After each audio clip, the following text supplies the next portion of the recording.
दोस्तों, क्या आपको पता है कि बिना सीमेंट के ताजमहल कैसे बनाया गया?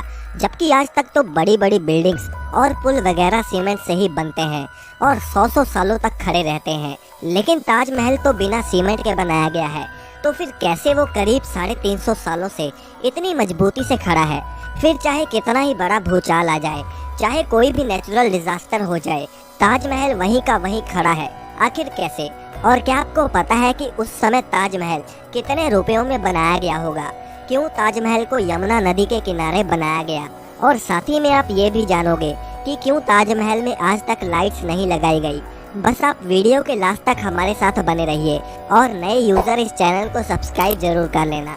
तो चलिए वीडियो को शुरू करते हैं। दोस्तों, हर साल लाखों की संख्या में लोग इस अजूबे को देखने आते हैं।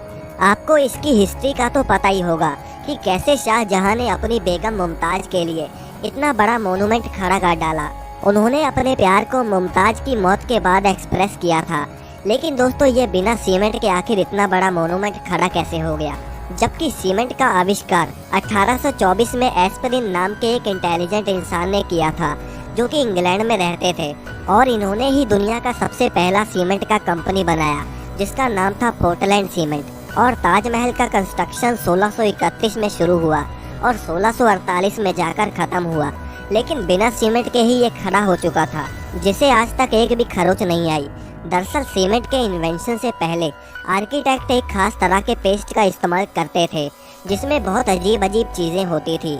और अगर ताजमहल की कंस्ट्रक्शन की बात करें तो इसमें बहुत सारे सेमी प्रीशियस स्टोन्स जैसे कि अकीक, येमेनाइट, फिरोज़ा, लजवार्ड, मूंगा, सुलेमानी, लहसानिया, तमरा, ये सब पत्थर यूज होते थे, जो कि बहुत ही रेयर स्टोन्स थे। और ये उस समय Russia, Rajasthan, Uzbekistan, Iran, Israel, इन सब तरह के दुनिया भर के अलग अलग देशों से मंगाए गए थे। इसमें कुछ अल्ट्रा रेयर स्टोन्स भी यूज हुए थे, जैसे कि तिलाई, पाई जहार, अजूबा, नखोड़, जो कि इतने रेयर हैं कि पता नहीं शाहजहां ने इन्हें कैसे अरेंज किया होगा। लेकिन जो भी उन्होंने किया वो तो एक काबिलियत तारीफ है। और तो और जो सीक्रेट पेस्ट ताजमहल को बनाने में इस्तेमाल होता था, उसमें गुड़, बतासा, बेलगरी का पानी जैसी और भी बहुत सारी चीज़ों को डालकर पेस्ट बनाया जाता था। और ये पेस्ट सीमेंट जितना ही स्ट्रॉन्ग होता था। दोस्तों, जहां बुर्ज खलीफा की नींव बड़े बड़े स्टील के पाइप से रखी गई, वहीं ताजमहल की नींव लकड़ियों से रखी गई थी। अब आप कहीं ये तो नहीं सोच रहे कि भला लकड़ी की नींव 370 साल से कैसे चल रही इस्तेमाल होता था? उसमें गुड़, बतासा, बेलगरी का पानी जैसी और भी बहुत सारी चीज़ों को डालकर पेस्ट बनाया जाता था। और ये पेस्ट सीमेंट जितना ही स्ट्रॉन्ग होता था। दोस्तों, जहां बुर्ज खलीफा की नींव बड़े बड़े स्टील के पाइप से रखी गई, वहीं ताजमहल की नींव लकड़ियों से रखी गई थी। अब आप कहीं ये तो नहीं सोच रहे कि भला लकड़ी की नींव 370 साल से कैसे चल रही है?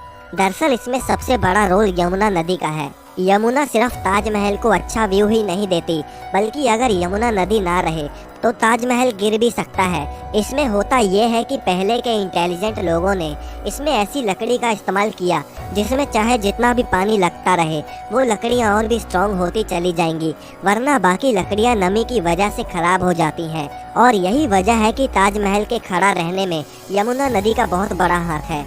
और अगर यमुना नदी सूख गई तो ताजमहल भी उसके बिना खड़ा नहीं रह पाएगा। अब दोस्तों, आपने देखा होगा कि ताजमहल के आसपास के चारों मीनार एक दूसरे से परपेंडिकुलर खड़े नहीं हैं। मतलब ये कि वो स्ट्रेट नहीं खड़े हैं, और ऐसा भी जानबूझकर किया गया था। दरअसल ऐसा इसलिए किया गया कि अगर कभी जोर का भूकंप आता भी है तो वो चारों मीनार ताजमहल से दूर गिर जाएं, और इस तरह भूकंप के झटके ताजमहल तक पहुंचने से पहले इन मीनारों में ही ऑब्जर्व हो जाएं, और इस तरह इस पर भूकंप का भी कोई असर नहीं होगा और वो सुरक्षित बच जाएगी। अब दोस्तों, बात करते हैं कि ताजमहल को आखिर उस समय बनाने में कितना खर्चा आया होगा।